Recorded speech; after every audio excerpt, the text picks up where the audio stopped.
it's Annabelle. Welcome back to my channel. In today's video we're going to be talking about some of my more awkward orchids, in that I'm going to be repotting a few orchids, pulling them out that need issues addressing, that I'm going to be aiming to rectify with the repot, and talking a little bit about the issues I've had with them. So first off, we're going to talk about my NOID Oncidium, which looks very like the Oncidium sweet sugar, but there are a lot in that kind of type that look very similar, that are similar kind of hybrids. So I couldn't say exactly, but it's that sort of hybrid. Tends to be a little bit climbing. This one I got last year, but I got it kind of just as it was starting to think about flowering, and it flowered for me, but it then didn't put out any roots at all. So the roots that it's putting out now are the first kind of new roots with new growth that I've had from it, and it's currently in a setup with pumice, leca, and I think it's just pumice and leca actually, in a self-watering setup.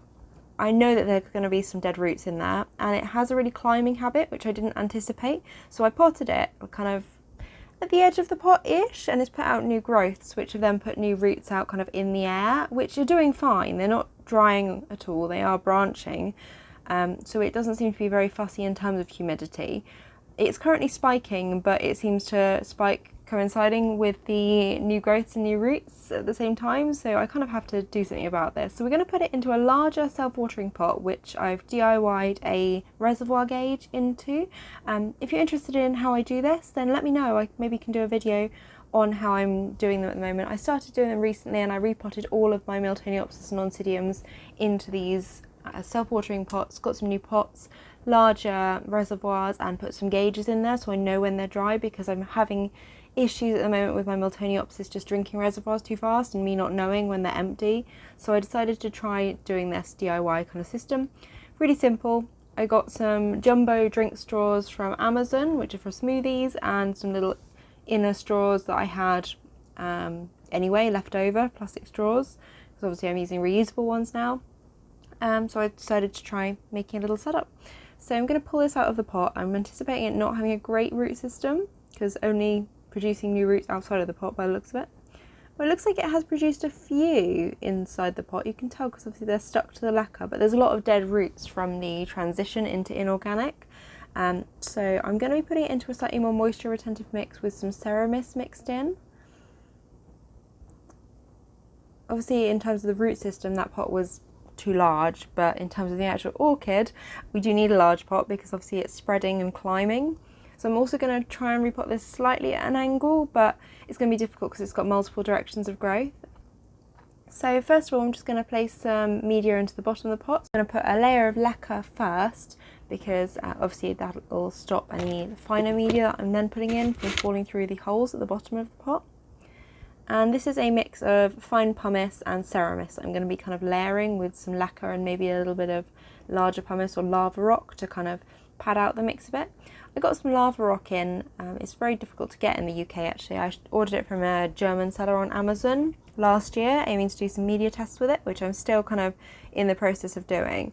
But I've been adding it to my mixes to add a little bit of aeration, and also just to bulk them out a bit, because obviously if they're surrounded by something like Ceramis, then it's just going to add a little bit of air pockets. It doesn't seem to absorb water that much, especially compared to like wicking media. It doesn't seem to really wick that much, but I'm going to do a proper test on it soon.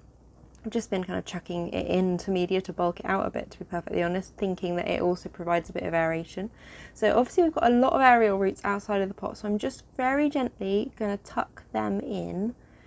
They're quite flexible, but just worth being very careful with, because we don't want to snap any of these roots. So I'm kind of just pushing them as opposed to like trying to pull them, just gently kind of pushing them down, feeling where the resistance is. And they've got a lot of root tips at the moment, which I'm trying to be very careful of. That's the media mix that I'm going to be filling around with. So we've got lots of leca and larger pumice, as well as Ceramis to provide a bit more moisture. And I'm just going to fill around the orchid, being very careful of obviously the new root tips, and just filling around gently.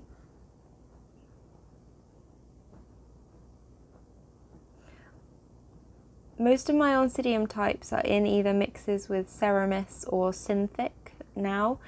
This one was one that I repotted before I started trialling out Ceramis and Synthic properly, so it's just got, it had pumice in but not a lot else, and I think that that would be a little bit dry for it.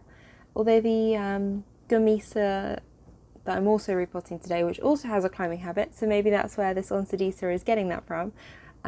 Seems to have very hardy roots anyway, so I think that they're a little bit more tolerant, the Gomesa side of things. I have a couple of Gomesas. The Gomesa we're going to be repotting today, I think, is the Recurva.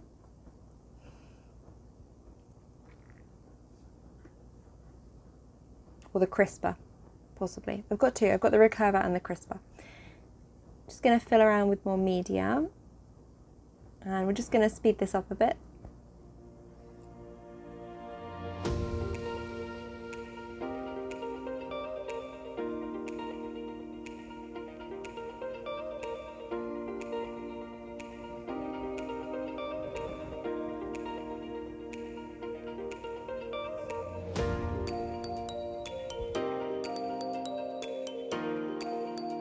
So I pretty much filled around all of the orchid and kind of pressed the media down a little bit. So I'm now just going to add a top layer of the non-wicking pebbles onto the top. Obviously this mix does have finer pumice and ceramis in, so it's going to stay a little bit more moist. But even with my pure ceramis mixes, which don't have dry top layer issues, the pebble layer on the top, one, stops the base of the orchid sitting on something damp, and two, also stops algae. While also obviously slowing the rate of evaporation from in the pot. So I still add it on, and particularly with my Cattleyas, actually I found that it's really invaluable because obviously the base of the Cattleyas isn't sitting on the ceramis directly, so it's not getting wet and having like a chance of rotting. It seems like, anyway, just from my 1 year experience, not for many growing seasons, but just the initial results that I'm kind of seeing. It's quite positive, so I keep putting it on. And I've now got the aquarium gravel, not the horticultural grit, which had like more porous bits interspersed in it and some kind of sandy, dusty bits as well. The aquarium gravel is much smoother. It's not got any rough edges as well, which I really like, because obviously anything rough, any rough materials can also damage roots. So that is the Oncidium Sweet Sugar, maybe. NOID yellow dancing lady type Oncidium, or repotted. So I'm now just going to flush through it at the tap and fill up the reservoir with just 0 water. It's not watering day, so I don't have any nutrient mix at the ready, so I am just going to add in just 0 water, which is 0 TDS water, into the reservoir until its next watering. So we're going to adjust the self-watering gauge, the reservoir gauge, a little bit, just to kind of customize it to this pot, because obviously I've made up a load of generic ones to put into loads of different size pots. So just so I know the levels with this individual pot, if I put the straw in to start with, I think it's going to be a little bit too long. So just flush this through. So at the moment this straw is a little bit long, you can see. So we're going to take that out and cut it. I've just measured where the base of the straw would be level with the base of the pot to the top of the pot, and I'm cutting at the point that reaches the top of the pot, because this way, when there's no water in at all, the gauge will be level with the top of the pot there. So that's my kind of starting level. And then as I'm filling up with water, if all's gone well, should rise up. So I've just plugged the bottom with some polystyrene and using a glue gun, and the polystyrene was left over from packaging. Just want something buoyant that's going to float as the water level rises, and that seems to be working fine. It's a little bit temperamental. It's not as good as the Lechuza pots, but this way I've got a kind of level indication, and I know when it's going to run dry, so I'm not going to be leaving them to run out of water like I may have been doing before. Difficult to judge as the seasons change and watering frequencies change. I've been slacking off a little bit with that, so this way I know when I've got lots of water in my reservoir. And I'm just going to adjust the actual outer straw that acts as the kind of tube that the inner straw goes in, so that we know what the max level is. You could write min and max on it like they do for the proper self-watering pots you buy. I'm just going to cut with where we know max is, and we know min or dry is going to be level with the gravel top layer, so I'll kind of know when I need to water that way. So that is my Oncidiums sweet sugar type all repotted, and we're going to move on to some of my very troublesome orchids now, which are the Zygopetalums. So I have a lot of problems with Zygopetalums. I have two. This is my NOID Zygo that I purchased as a single new growth division from a garden centre that had literally just had a new growth taken off and was a partially formed new growth and a flower spike. I also have a species Zygopetalum, which is the Zygopetalum CRINITUM. This one I've had for a few years. I've tried it in a few different setups. It was in bark to start with. I then put it into semi-hydro after a few months in bark. I then, after about a year in semi-hydro, put it into a moss bark mix, which has been in for about 8 months. When I first got it, it was okay, and it did flower for me, which I put the pictures up on screen. After a bit of research, it grows in higher elevation mountain forests. It seems to be reported around 600 to 1,600 metres, so it's going to be slightly cooler, lots of air movement. It's often found with the pseudobulbs partially buried in leaf litter, even when it's growing as an epiphyte, and it can grow both as an epiphyte or terrestrially. I get a lot of problems with leaf tip rot. So I get this weird black rot. I'll put a picture up on screen of the two leaves that I had to cut recently from the two new growths. Yeah, my hybrid Zygo, I knocked out of its pot recently, so I decided I needed to repot it. I get less of these issues with this hybrid.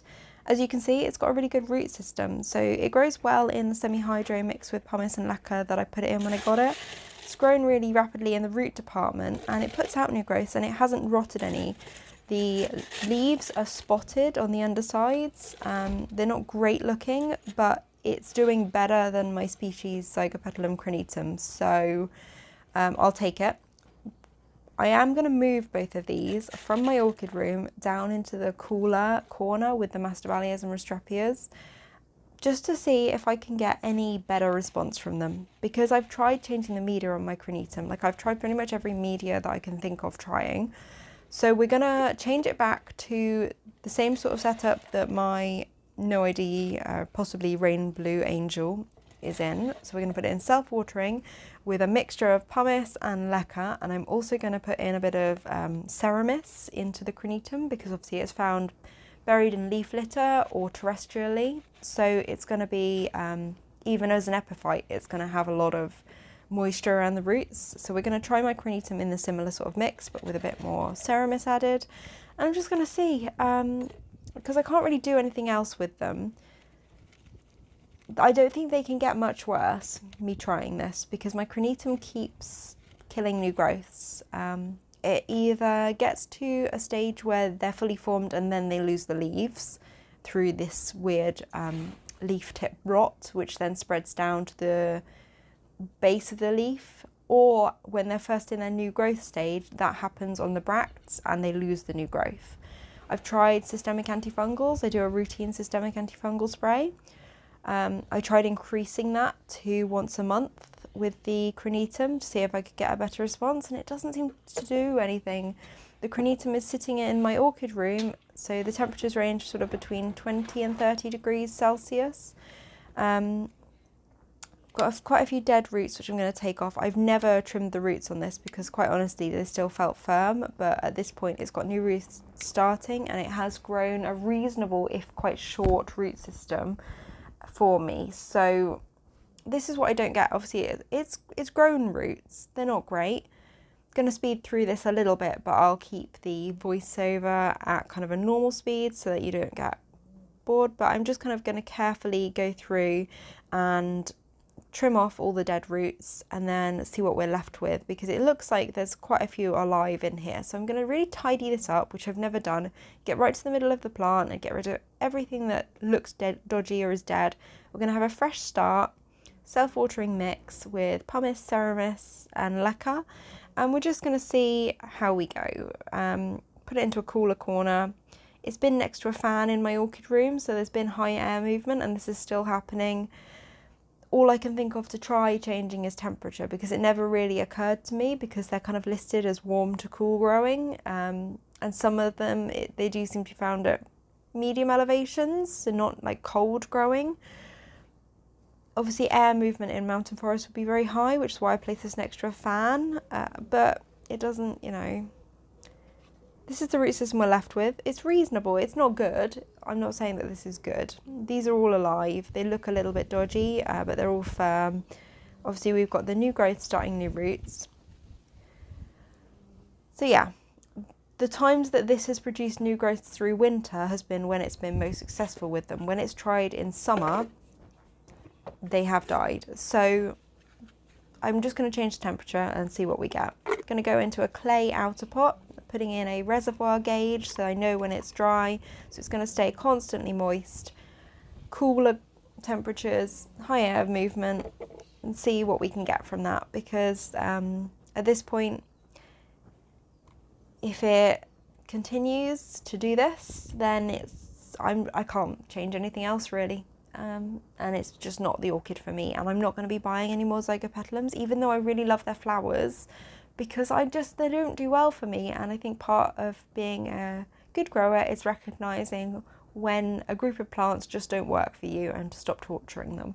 So we'll try it in a cooler corner, in a cooler setup with a media change, and if this doesn't work, then we're done with Zygos, I think. But I think it's really important to show you this. You know, I have orchids that I struggle with and I can't figure them out. So I'm going to try this one last thing. We'll record it. If it perks up and succeeds in getting these new growths out and retains the leaves on them, then maybe we can say Zygopetalum CRINITUM needs cooler temperatures, because I've tried everything else. And if not, then maybe I've just got, I don't know, because I've tried organic media. And I don't think this is a bad plant. Like, it's still alive after 2-3 years of me trying different things with it. And I have left it a good amount of time between each repot. The minimum I've done is 6 months in a new setup. I think I left it for a year each in semi-hydro and bark moss to see. So I've let it establish. You know, it's not established.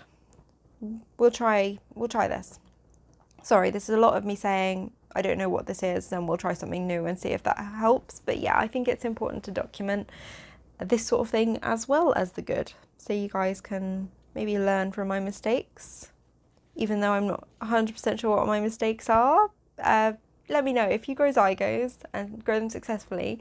If you can let me know your conditions and temperatures and airflow, how you're growing them, what media, that would be amazing if you want to, in the comments down below. But yeah, we're going to try this. I'm going to tidy up this plant, so I've taken off all the dead roots. I'm also going to take off the dead dried leaf sheaths on it, so it looks a bit less depressing, and have a clean start in a new environment and see if that works any better. So obviously, bearing in mind that in nature, even they do grow both epiphytically and terrestrially. So the CRINITUM specifically, which is what this is, the species, it's reported to grow as both an epiphyte and terrestrial. But I think the important thing is, even when it's an epiphyte, it's buried in leaf litter. The pseudobulbs tend to be buried. So what I'm going to do is, obviously I potted it same sort of level as it's been before. I've never had issues with new growth rotting from the base. They always rot from the leaf tips, so I don't think it's a case of staying too moist around the base or anything. So I'm going to keep it kind of the same level as before, but I'm going to add a top layer of the aquarium gravel. That's going to mix it in, so nice and open and airy, but still going to be quite moist because it's got the ceramis in there. And then I'm going to basically bury the bulbs a little bit like it would be found in nature, but with the aquarium gravel, which will stop a dry top layer and also kind of provide a bit of moisture as it puts out new growths around the new roots that form. So obviously we don't want any properly aerial roots with this, I don't think. So that's it all potted up. We'll try it in a cooler setup and we will see how it goes. So I've repotted both of the Zygos, and I'm just going to trim off these depressing dead bits of leaf from the top of the pseudobulbs there.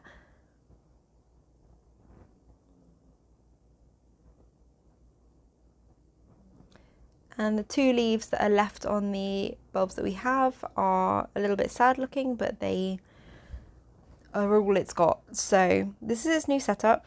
going to put it in my Masdevallia Restrepia cooler growing corner. Temperatures at the moment tend to be sort of 20 to 24 degrees Celsius in the day, and maybe sort of 13 to 16 degrees Celsius overnight.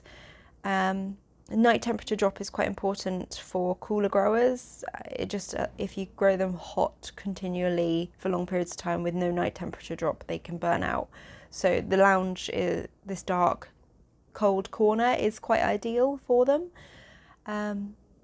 My orchid room just stays a bit too warm, I think, for cooler growers. So if the Zygo is a cooler grower, then it should do better here. Next up, we're going to tackle a climbing Gomesa that I have, which is the Gomesa CRISPA. It's doing very well. I got it as a really cheap division from Caroline Orchidine. Didn't have many roots at all, but it clearly arrived bare root. It had clearly just been chopped off the plant.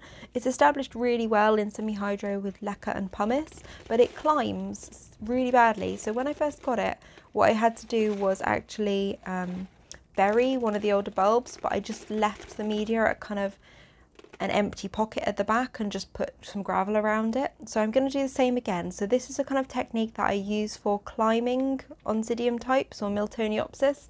And yeah, a lot of Miltoniopsis and Miltonias will also climb, which is annoying because they're the ones that need the moisture around the new roots the most. But this one doesn't seem to be too fussy. It's producing the aerial roots with no problems. So I'm just going to trim off the dead roots that didn't survive the transition to semi-hydro. There weren't many because it didn't come with many roots, but what roots it did have died since. So it seems to be doing very well. I'm just going to reuse the old media because I haven't had it that long. I think I got it at the beginning of the year. And it's established really easily, so Gomesas seem very hardy. I've got two, the Gomesa CRISPA and the Gomesa Recurva. I got the CRISPA because I saw a post on a Facebook group by Milan, who just had gorgeous flowers and reported that the fragrance was beautiful. So I'm just going to take off the leaves from this back bulb that I was talking about, the one that I had to bury last time, because we are going to have to bury it again, and the leaves will trap moisture, which we want to avoid as much as possible. So what I'm going to do is plant it at an angle in the pot. I'm going to slope the media slightly, but also going to change the media around the back portion. So around the back portion, I'm going to just put a little bit of lava rock and then bury it in gravel. Just going to gently bend these aerial roots down so they sit within the pot, and then that's how I'm going to kind of leave it in the pot. So you can see that the level is kind of sloped. I'm just going to make sure that all those aerial roots are actually going into the pot because it needs them. I mean, it's got lots of roots, so it's absolutely fine. So I'm just going to fill around, and then the back portion, I'm just going to put lava rock. Lava rock doesn't really retain much moisture at all, but it also doesn't seem to dry roots. It's quite an interesting material and I do quite like it. I like how it seems to trap quite a lot of air pockets in the media, and I am going to do a media test, like I said, with the lava rock, but just from throwing it in, having a go with it, I quite like it as a media, but not as a sole media because that would require a bit too much watering, I think, for me. But we're just going to utilize that property and stick it around the back bulb to create like a little pocket of air in the media. And I'm just going to pick off all of the moisture retentive media bits that have fallen around that back portion, because I want the back portion, obviously because it's having to be buried, not to be kept soggy because then it can potentially rot.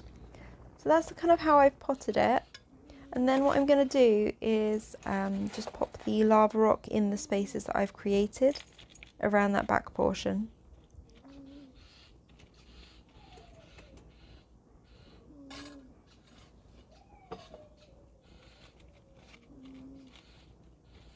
Just pop it in there, and then that's how it is in the pot.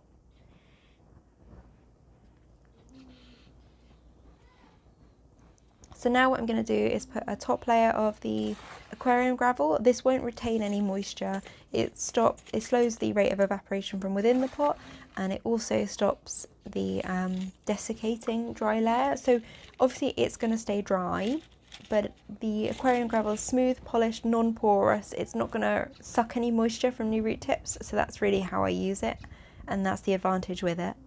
So that's all repotted, and you can see obviously it was at a angle with the media, so I sloped the media up that was going to be moisture retentive, and then I've just covered in the gravel, which is going to stay dry.